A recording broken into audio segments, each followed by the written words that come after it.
All right, ladies and gentlemen, here we go. Welcome back to the channel. We are back with Mrballen.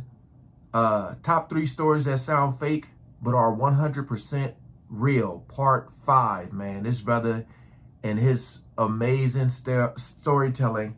I just love it because, like I said, I listen to all those podcasts. Like my favorite one I listen to is like Crime Junkie. You just like to hear the stories and the way they narrate, you know. Again, shout out to this brother and shout out to all the good humans out there. Link is always in the description. So we ain't gonna waste no more time. Let's jump right into it. Today's top story is so wildly improbable that if there wasn't footage, nobody would believe it happened. Luckily, I've included the footage. But before we get into today's stories, if you're a fan of these strange, dark, and mysterious delivered in story format... Oh, sorry if I sound a little muffled using my cell phone because my camera's been tripping lately. Like I'll be recording and all of a sudden the battery will like shut off, but it's fully charged. It's weird. Sorry. And you've come to the right channel because that's all we do, and we upload 3 or 4 times every week. So if that's of interest to you, please sneak into the like button's house and steal all of their sweatpants strings. Also, please subscribe to our channel and turn on all notifications so you don't miss any of our weekly uploads. All right, let's get into today's stories.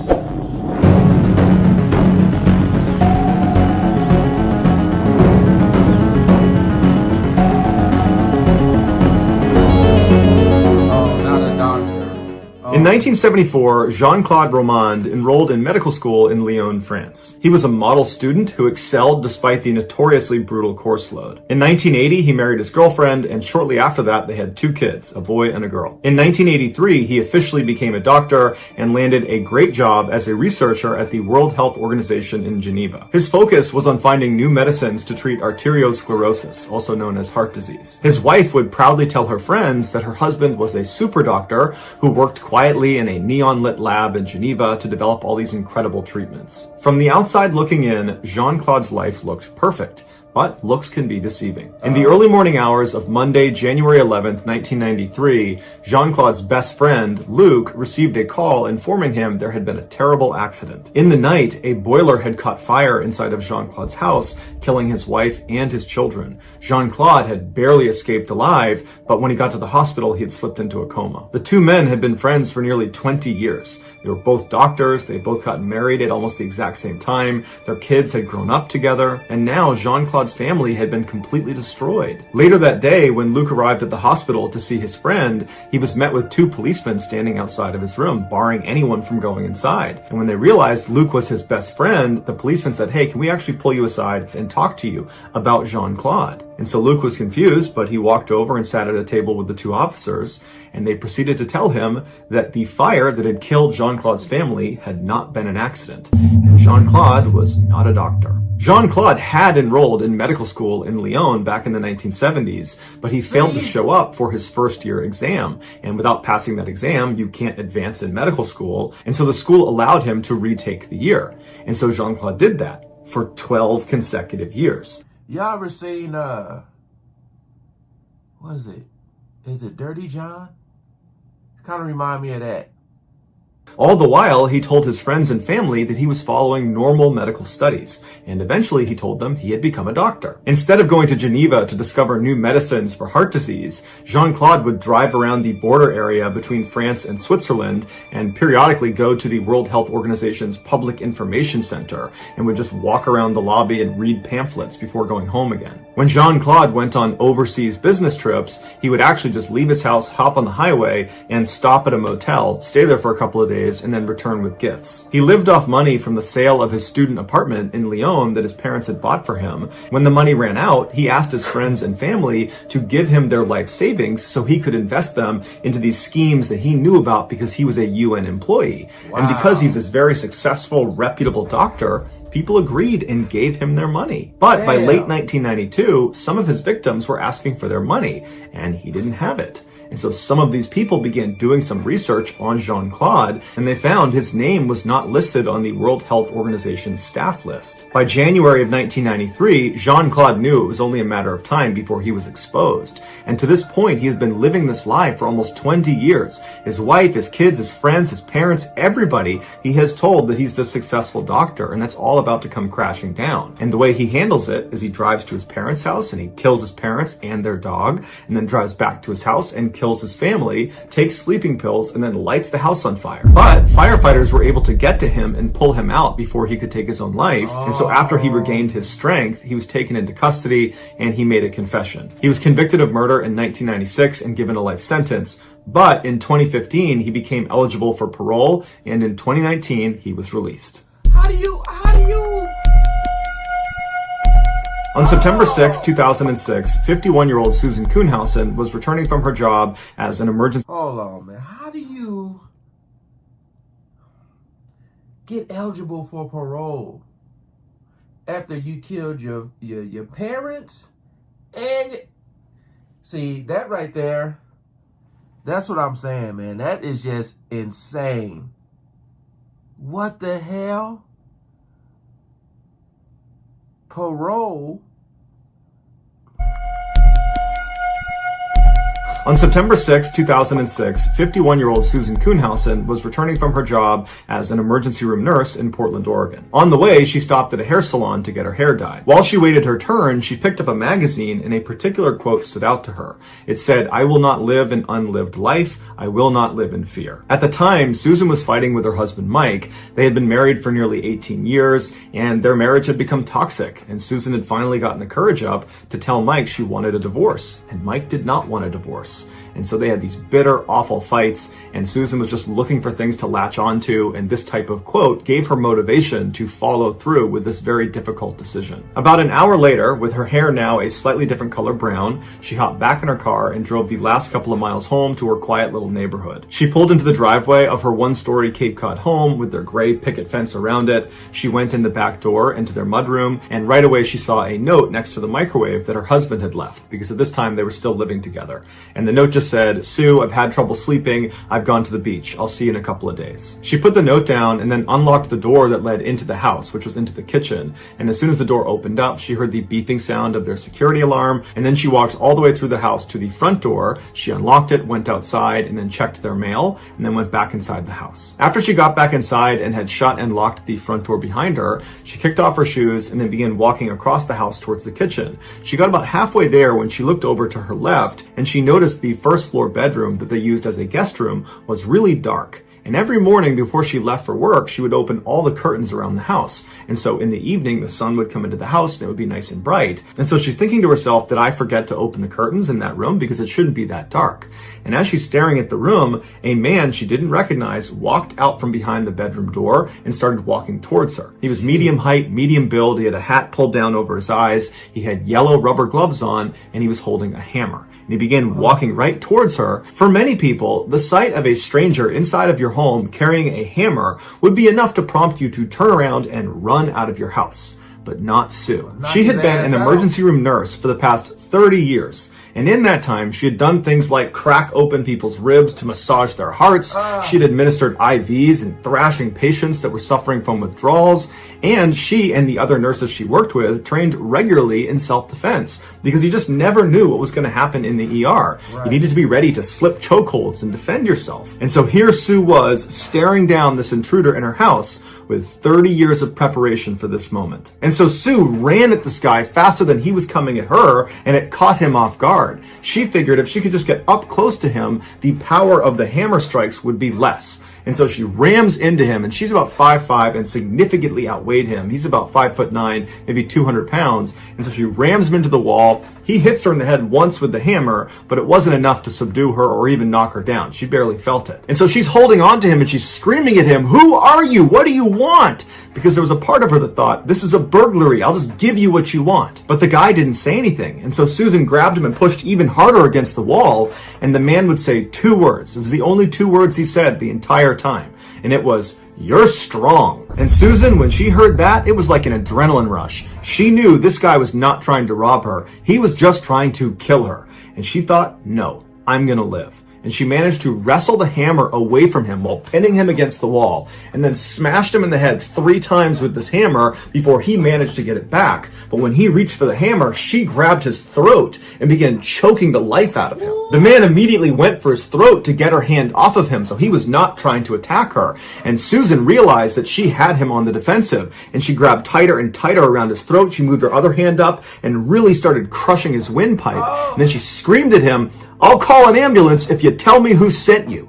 And the man looked at her and just grunted at her. And so she continued to squeeze harder and harder until his face turned purple and his eyes rolled back. And she knew as an emergency room nurse, if she continued, she would kill him. And she wasn't really prepared to do that. And so she threw him to the ground. She turned and began to run towards the front door. But this guy jumped up and leapt after her, grabbed her by the ankle, and tripped her to the ground. When she landed, she rolled over onto her back, and right on top of her is this guy wielding the hammer, and he's about to bring it down on her. And so she instinctively just shot up. She sat up as fast as she could, and she bit down as hard as she could on the inner part of his upper leg. She bit so hard she tore through the fabric. And the guy screamed out in pain. He couldn't even hit her with the hammer. He began staggering back, at which point she released the bite, got up onto a knee, and then bit him again on the side of his rib cage as hard as she could, once again tearing through the fabric. And so now this guy is howling at the top of his lungs, at which point Sue grabs him and throws him to the ground, but she falls with him, and she lands directly behind his back.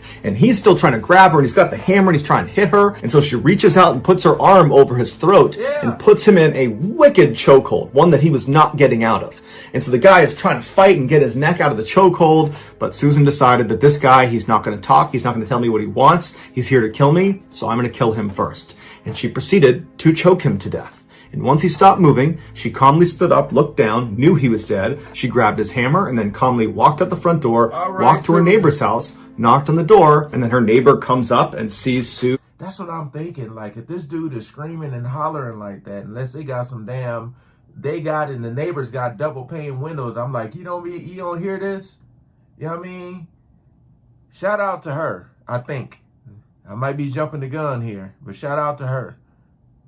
Just standing there with her clothes tattered and she's all bruised and bloodied, but she looks like she's totally okay. And the neighbor asks Sue, what are you doing? What's going on? Why do you have that hammer? And Sue would tell her that, well, I had an intruder and he tried to kill me, so I killed him. And I need to use your phone to call the police. And so her neighbor's like, okay, come on in and use my phone. And so Sue walks in with her hammer in hand and calmly calls the police and tells them what happened. Police and paramedics show up and they go inside of Sue's house and they confirm that her attacker was in fact dead. And her attacker turned out to be 59-year-old Ed Haffey, who was a Vietnam veteran with a long rap sheet. They discovered Ed's backpack inside of Susan's house, and in it was a notebook that contained instructions for what to do after he killed Susan. And one of those instructions was to call Mike. It turns out this Mike was Susan's husband. He had paid Ed $50,000 to kill his wife. And Mike, earlier in the day, had gone to the house and allowed Ed in and told him where to go and where to wait. And then on his way out, he had written that note saying, "I'll see you in a couple of days." When police brought Mike in, he initially denied all charges and said he had nothing to do with this, but he would eventually confess and then would be sentenced to 7 years in prison for soliciting to murder his wife. Although Mike never gave his exact motivations for why he actually did this, he would have been ruined financially during this divorce, but if Susan were to die, he would inherit the house. Immediately after his sentencing, Susan sued Mike for $1 million, claiming she wanted to make sure he didn't have any more money so that he couldn't go hire another hitman to finish the job. Susan didn't have to worry for very long. Why wouldn't they just keep his ass in jail? 7 years? 7 years, and then that other story with just the parole, being eligible for parole? What the hell is going on, man? Like, you're allowing them other chances to, golly. Inherit the house. Immediately after his sentencing, Susan sued Mike for $1 million, claiming she wanted to make sure he didn't have any more money so that he couldn't go hire another hitman to finish the job. Susan didn't have to worry for very long though, because Mike would die shortly thereafter in prison. As for Susan, she never faced any criminal charges and in fact was hailed as a hero in the wake of the attack. Yeah. Damn, man. Richard Russell, better known as Bebo by his friends and family, was born in 1989 in Key West, Florida, but at the age of 7, he moved to Wasilla, Alaska. He was a standout athlete at Wasilla High School, competing in football and in track and field. After graduating in 2008, he moved to Coos Bay, Oregon, where he briefly attended a community college. While he was there, he met a woman named Hannah Strassner, and in 2011, they got married. And shortly after that, they opened a bakery that they would run together for 3 years. Hannah, who had gone to culinary school, was very detail-oriented and ran the show at the bakery. Bebo, on the other hand, was not professionally trained and was much more laid back and interested in experimenting with new and wild recipes. In 2015, with heavy hearts, they decided to sell the bakery so they could move to Seattle and be closer to Hannah's family. Once they arrived there, Bebo got a job at the SeaTac airport as a ground service agent for Horizons Airline. It was not a job he necessarily wanted, but they needed the cash. After working at Horizons Air for 4 years as a ramper, someone that moves the luggage in and out of the aircraft, Bebo was given some additional responsibility. They asked him to be on a 2-person tow team. A tow team is in charge of moving airplanes around in between their flights. And so the way this works is one person goes down and drives the actual tow vehicle and hooks that up to the airplane and begins moving it around, and the other person would go up into the cockpit, turn the plane on, and then work a couple of very basic systems to help get the plane to go where it needs to go. The members of a tow team are one of the very few number of people that are allowed to go into the cockpit of an aircraft by themselves. And so Bebo really relished this opportunity, and when he was up there, he found himself fascinated with all the controls, and any chance he got, he would ask a pilot, if they were inside of the aircraft, to teach him what some of these controls were. But one time, Bebo was flipping some of the switches in the cockpit that he was not supposed to touch, that other pilots had told him about, and the pilot of this particular plane caught him doing it, took exception to it, and reported him. But surprisingly, there were no repercussions. It was just really embarrassing for Bebo. Like many of the other ground service agents working at Horizon Airlines,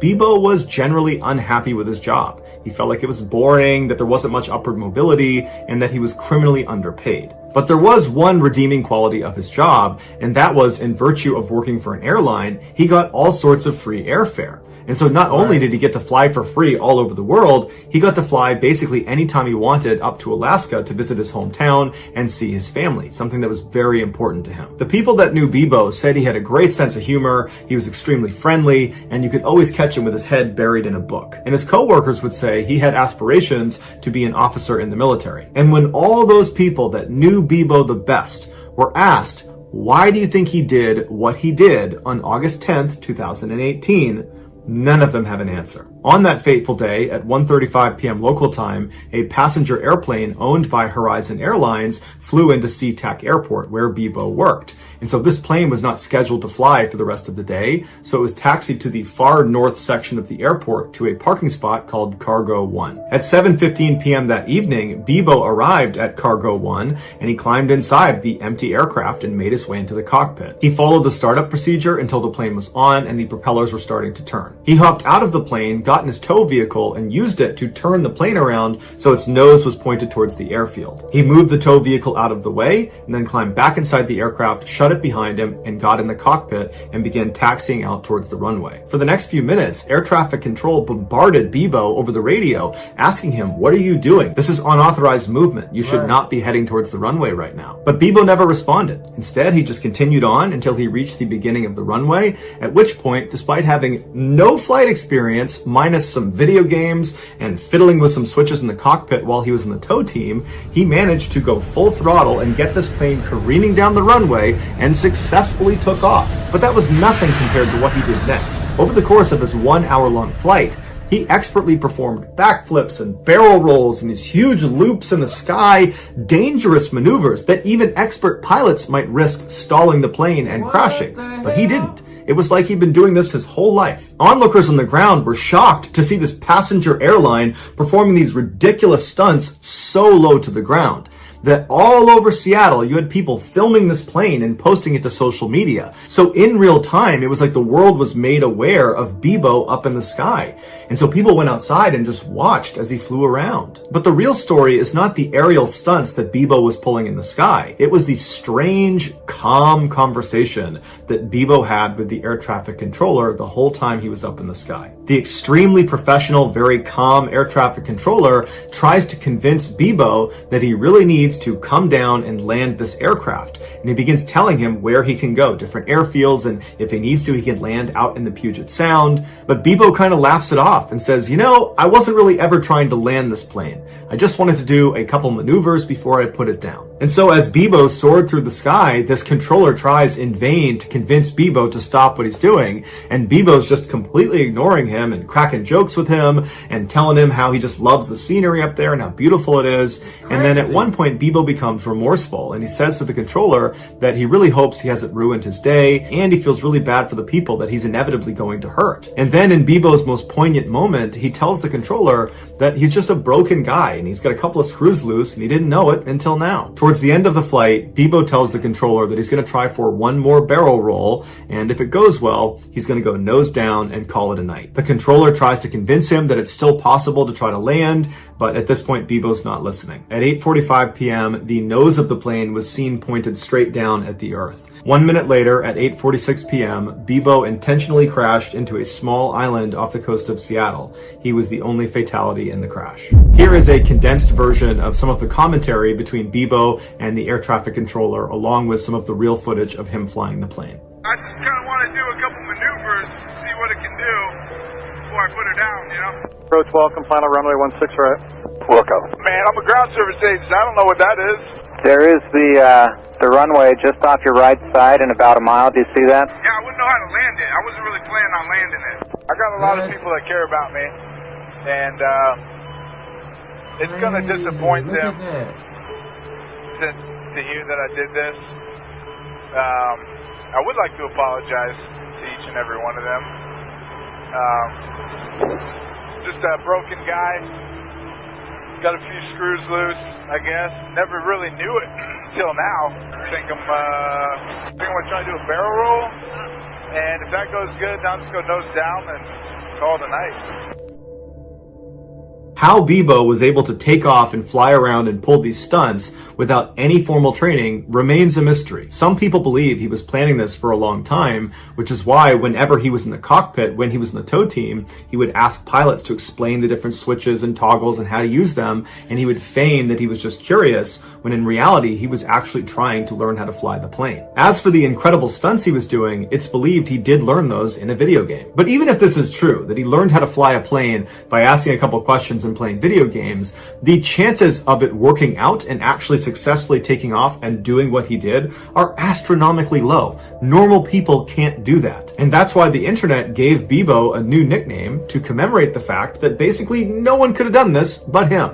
And so they named him the Sky King. So that's going to do it, guys. If you found the secret in today's episode, let us know in the comments what it is and where you found it. So give us the timestamp. And if you're the first to do that, we'll pin you at the top of the comments section. If you enjoyed today's video and you haven't done this already, please sneak into the like button's house and steal all of their sweatpants. Man, you know,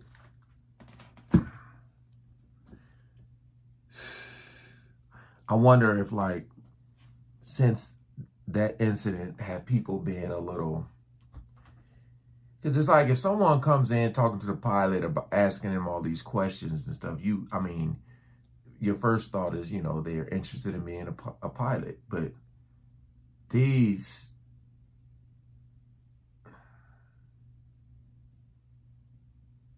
I'm waiting to see, you know, as I continue to react to Mrballen, how many stories I've heard of, you know, because that one right there was insane. For him to be able to fly and do all of these tricks and stuff, and, you know, I mean, he easily probably could have landed the plane by doing, I mean, after doing all these tricks, I believe he could have landed the plane, but I mean, he said that wasn't his intentions, you know. He went up there for one reason.